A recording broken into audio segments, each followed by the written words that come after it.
At 5 o'clock in the morning within Washington, D.C., a foreign official was exposed alongside 27 locked diplomatic crates and $38 million in currency. Cargo valued at $620 million was being transported beneath the shield of immunity. This represents the most perilous diplomatic breach ever detected within American borders. Allow me to demonstrate what occurred. 28 kilograms of fentanyl were discovered inside the ambassador's suite, hidden in the personal office of a high-ranking diplomat right here in the U.S. This was not a smuggler's tunnel nor a secret storage facility, but rather the very core of diplomatic power. A chamber where pacts were debated, travel permits granted, and global alliances ratified. It had been transformed into a guarded conduit valued at hundreds of millions of dollars. This was not an external invasion. This was treachery established behind a national banner, an official crest, and immunity itself. If you believe the story concludes at this point, we must investigate further. That is a threat we must all collaborate to halt. I visited our Drug Enforcement Administration laboratory and spoke with their agents. It appears to require merely the equivalent of 2 tiny grains of salt. I asked them to place sodium chloride into a small vial so I could demonstrate to the public exactly how little is needed to end a life. At 5:06 in the morning, the Capitol remained silent. The roadways surrounding Embassy Row were void of people. Signal lights cycled their colors for absolutely nobody. The majority of the city was sleeping. Then, darkened government SUVs halted directly before the Venezuelan mission. Operatives from the FBI and DEA advanced without making a sound. There was no yelling and no media presence, only steady movements and authorized search warrants. For the first time in many years, a foreign consulate became the focal point of a United States federal strike. Within the structure, officers breached the personal sanctum of Ambassador Rafael Ignacio Salazar, a figure recognized by Americans as a composed statesman. He was a man who preached tranquility, conversation, and mutual aid. What the teams discovered stunned even the most seasoned detectives. 28 kilos of fentanyl, $38 million in hard currency, and secure military-spec communication devices were present. Paperwork revealed cargoes traveling under diplomatic cover valued at over $620 million annually. This was not a clerical error. This was not a matter of political maneuvering. It was a criminal enterprise concealed by flags, official stamps, and legal exemptions. In that instant, a single reality became undeniable. The threat was not external to America. It was residing silently within a diplomatic suite in Washington. Before continuing, TAP wanted to back this production. This support allows these narratives to reach a wider audience that needs to comprehend how the infrastructure was exploited. His group is accountable for bringing roughly 60 metric tons of cocaine annually into Los Angeles using tractor-trailers from Mexico. To place that figure in context, 60 metric tons is roughly equivalent to the mass of 40 average automobiles. Visualize that amount. That represents the volume of cocaine, equal to the weight of 40 vehicles, that he transports into our nation every year. The detention within the consulate was merely the start.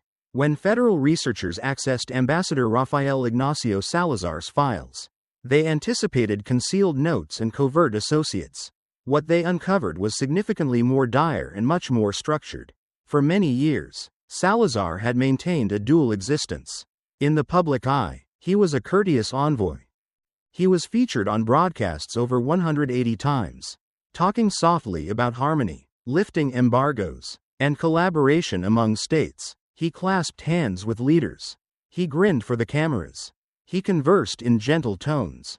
Within private chambers, the ledgers narrated a divergent tale. Detectives revealed 92 questionable banking transactions spanning 4 years.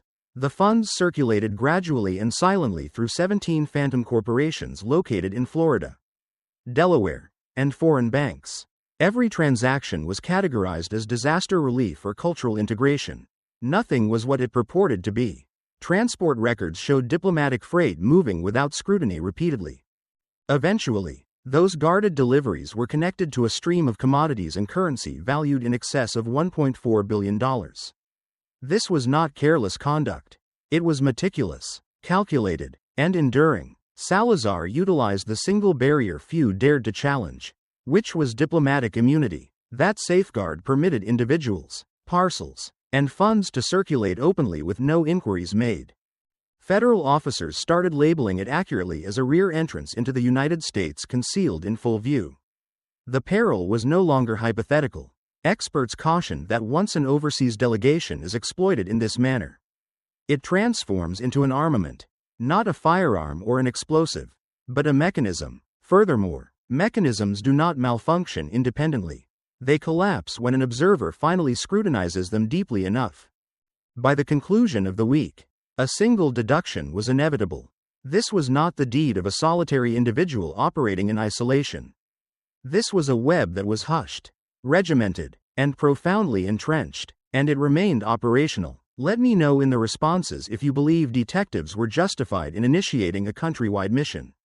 At 4 o'clock in the morning, the command was broadcast across several states. Operation Iron Diplomacy was active, and all teams were authorized to proceed. There was no timer and no media notification. Simply action. Over 1,120 federal officers were dispatched simultaneously. Squads advanced toward 9 distinct sites distributed throughout 4 states: Virginia, Maryland, Florida, and New York. Every objective shared a single characteristic. Each was linked to the consulate's shielded logistics network. In Northern Virginia, reinforced carriers paused beyond a guarded diplomatic warehouse. The structure appeared mundane. It had pristine facades and lacked signage. Yet within, the quiet shattered rapidly. As officers forced open the iron gate, shots rang out from behind piled boxes. Projectiles ripped through steel racks. Flashes ignited the atmosphere. Operatives sought shelter, moved forward gradually, and drove the gunmen into retreat. Following 23 minutes, the premise was secured. Within were locked bins concealing hundreds of kilos of fentanyl and cocaine. At the Baltimore harbor, a separate unit stopped a nocturnal delivery manifested as emergency medical gear. The documentation was impeccable. The cargo was otherwise. Concealed under boxes were firearms, currency, and GPS units utilized to manage logistics throughout the eastern seaboard. In Miami, federal squads encircled a skyscraper condo utilized as a fiscal control hub. As officers breached, the targets tried to demolish data drives and mobiles. One attempted to escape via a maintenance staircase. He failed to descend beyond the 3rd level. Returning to Virginia, a federal officer was struck in the shoulder amidst the depot shootout. He remained awake. He remained composed. Emergency crews dragged him to safety while the unit pressed on. Nobody abandoned the line. Nobody fell back. By dawn, the magnitude of the mission became evident. With 3.8 tons of drugs confiscated, 412 guns were retrieved, 286 individuals were detained. Crucially, the pathways were closed. The guarded passages vanished. The circulation ceased. For years, this syndicate had concealed itself behind bureaucracy and entitlement. That dawn, it encountered a more potent force. It met organization, order, and police agencies functioning in unison. This was not disorder. This was command. As daylight broke over Washington, the consulate gates stayed locked. Throughout 4 states, telephones ceased to ring. Cars remained deserted. Bank profiles went silent. The signal was clear. Diplomatic immunity had ceased. The infrastructure constructed to lurk in the quiet had just been pulled into the brightness. Please take a second to subscribe to this feed. The political tremors that ensued are just as significant as the raid itself. By the time daylight hit Washington, the strikes were no longer merely a police action. They had transformed into a diplomatic earthquake. Within the U.S. State Department, urgent conferences were already in progress. Telephones buzzed incessantly. Consultants rushed between offices. Monitors displayed charts, chronologies, and classified dossiers from federal bureaus. A single sentiment was reiterated constantly. This was no longer simply a legal matter. It was an international emergency. Within 72 hours, the Venezuelan administration lodged 7 official complaints charging the United States with breaching diplomatic protocols. Leaders in Caracas labeled the maneuver a hostile act and insisted on clarifications. Government-owned press characterized the strike as political harassment. Washington's reply was calculated yet resolute. U.S. representatives declared explicitly that diplomatic privilege does not shelter felonious acts. When consulates are utilized as barriers for illicit schemes, justice must intervene silently, accurately, and without pausing. For numerous citizens, particularly senior observers, this instant seemed recognizable. It resonated with previous epochs of global strain when faith between countries disintegrated in private. It happened not with armor on the roads, but with files, spy reports, and measured press releases. It was the variety of strain that does not scream but rather permeates. Privately, intelligence bureaus started cross-referencing data. Researchers posed challenging inquiries. They asked how long this had occurred, who else was aware, and how many other state conduits had been silently exploited. What disturbed detectives most was not solely the currency or the narcotics. It was the technique. Diplomatic frameworks exist to avert war. They are founded upon confidence. When that faith is exploited, the harm extends far past national lines. In this instance, federal reviewers verified that shielded cargoes had traversed U.S. harbors and interstates for years uninspected. There were no warnings and no stoppages. Everything looked valid on the manifests. That understanding altered the mood of the inquiry. This was no longer concerning a single envoy or one consulate. It was regarding a weakness within the global structure itself. Partners were updated. Silent cautions were dispatched. Banking entities were notified to lock associated ledgers. Throughout government departments, a solitary worry materialized. If statecraft can be militarized this silently, then safety cannot depend on custom alone. By the week's conclusion, Washington had clarified its stance. Not through oratory but through deeds. Justice would take precedence. Openness would ensue, and exemption would not equate to imperceptibility. The bond between the United States and Venezuela moved into its most delicate period in decades. Discussions halted and pathways constricted. Faith, once impaired, became arduous to rebuild, and for the American populace, a difficult reality took hold.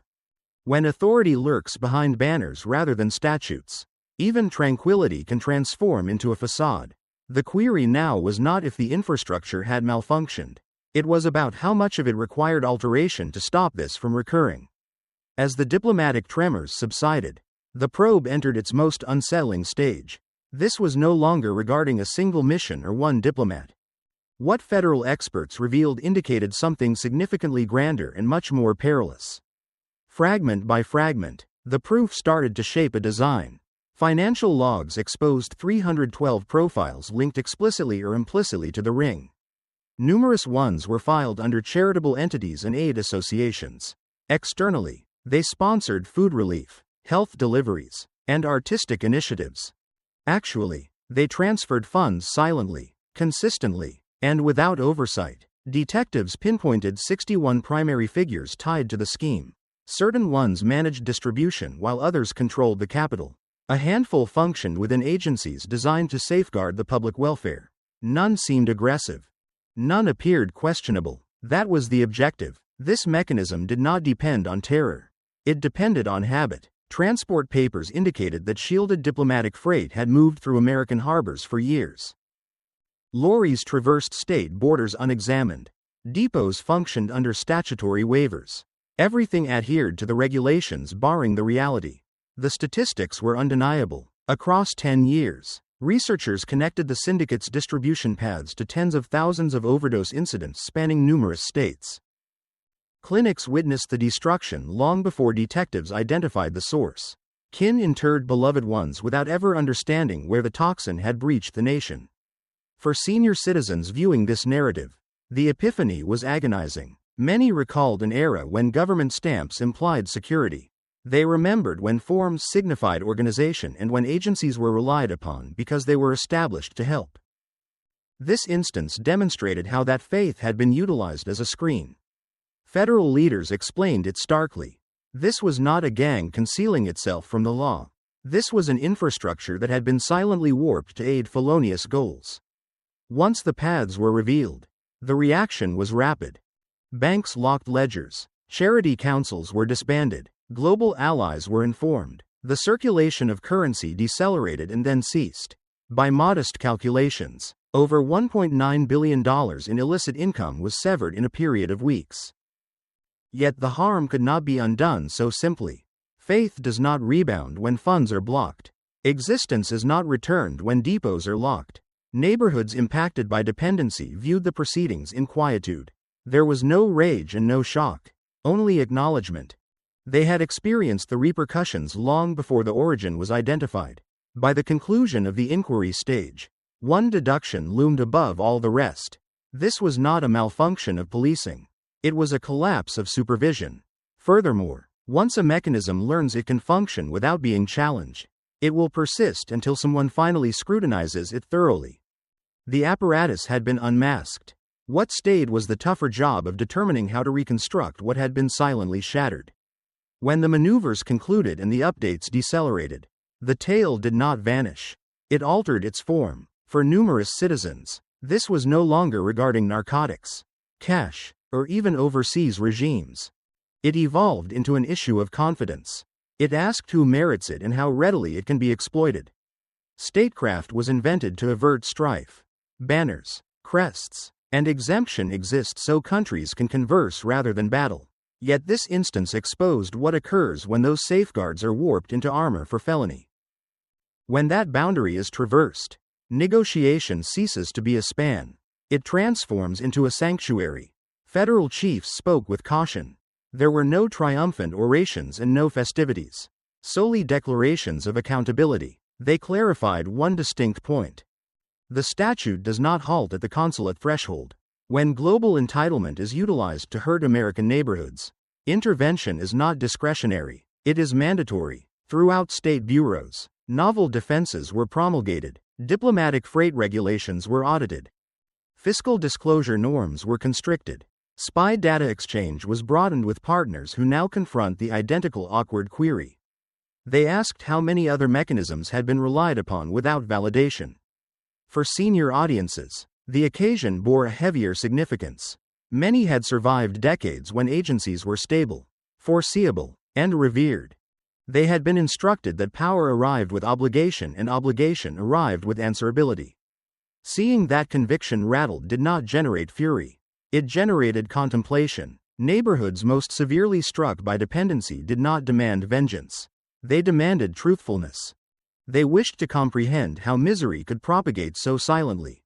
They asked how documents could transport toxin. They asked how leadership could flounder without alarm bells. Simultaneously, another reality stood resolute. The infrastructure did not crumble. It reacted. Operatives mobilized before daybreak. Researchers tracked figures that others disregarded. Paramedics sprinted toward peril. Detectives remained forbearing when solutions arrived sluggishly. Some were hurt. None withdrew. They did not function for fame. They functioned because that is what the barrier is designed to perform. By the ultimate tally, $1.9 billion in illicit profit had been severed. Hundreds of ledgers were blocked. Numerous global inquiries were initiated. The harm could not be expunged. But the hemorrhaging had ceased. The moral was not uncomplicated. Yet it was distinct. Authority is not hazardous simply because it is there. It turns hazardous when it is presumed to be invincible. Faith is not maintained by custom alone.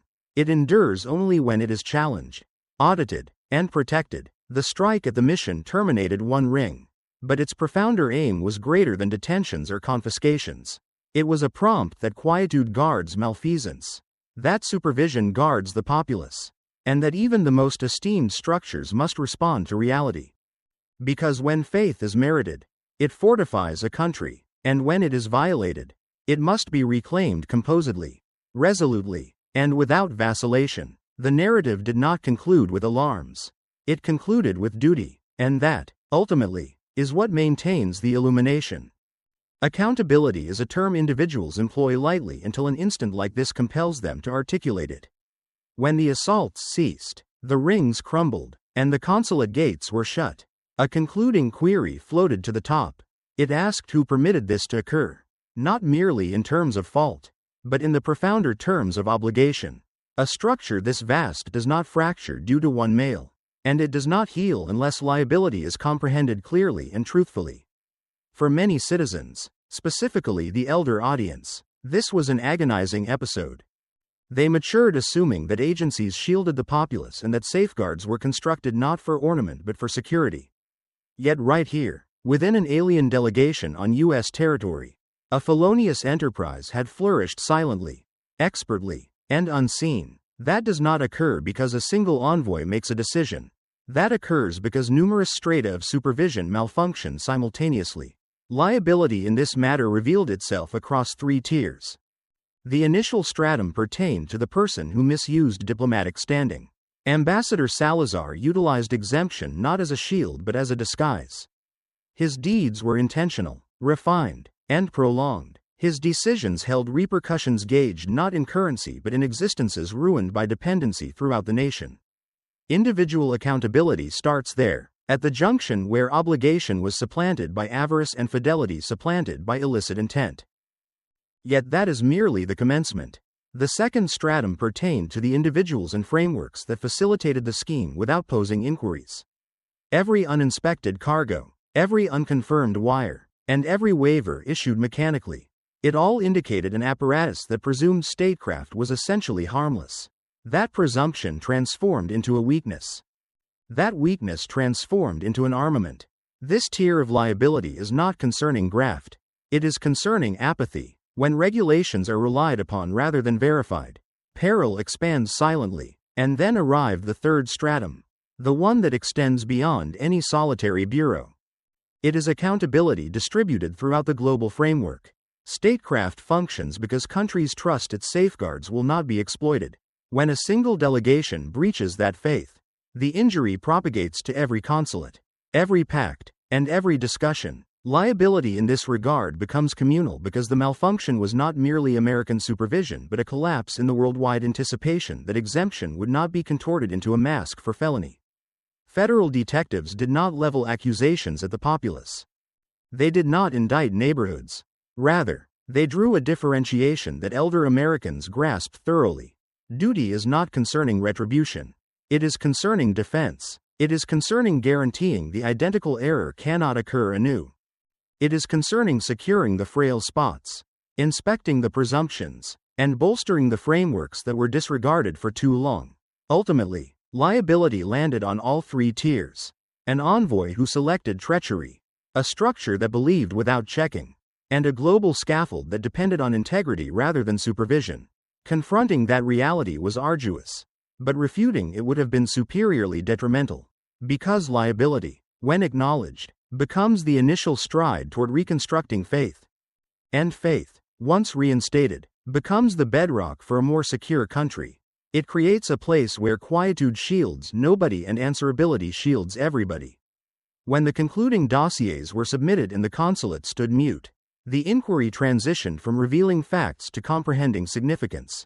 The query was no longer what occurred, but what occurs presently, because once a structure demonstrates it can be warped, the genuine trial is whether it can be aligned again. For numerous citizens, this section was the most difficult to face. They had witnessed agencies stumble under the burden of confidence misdirected. They had observed how quietude permitted peril to expand. And they grasped something junior generations frequently miss. Answerability is not an occasion, it is a discipline. A country defends itself not by presuming the optimal but by readying for the terrible. Federal bureaucrats, experts, and legislators now confronted a selection. They could regard this as a solitary disgrace or as an admonition. The more sagacious route, the one senior observers acknowledged, was contemplation. It implied re-evaluating every waiver, every conduit, and every right that had been assumed as given. It implied reconsidering what defense genuinely signifies in a sphere where forms can transport toxin and an official stamp can conceal a supply line. Yet there was also a more profound reality underneath it all. The infrastructure did not crash. It reacted. Operatives moved. Detectives pushed ahead. Supervision stirred. That reaction was flawed, but it was authentic, and it demonstrated that watchfulness still possesses a role in contemporary America. What follows will determine more than this instance. It will determine whether faith, once rattled, can be reconstructed with truthfulness, lucidity, and the bravery to never avert one's gaze.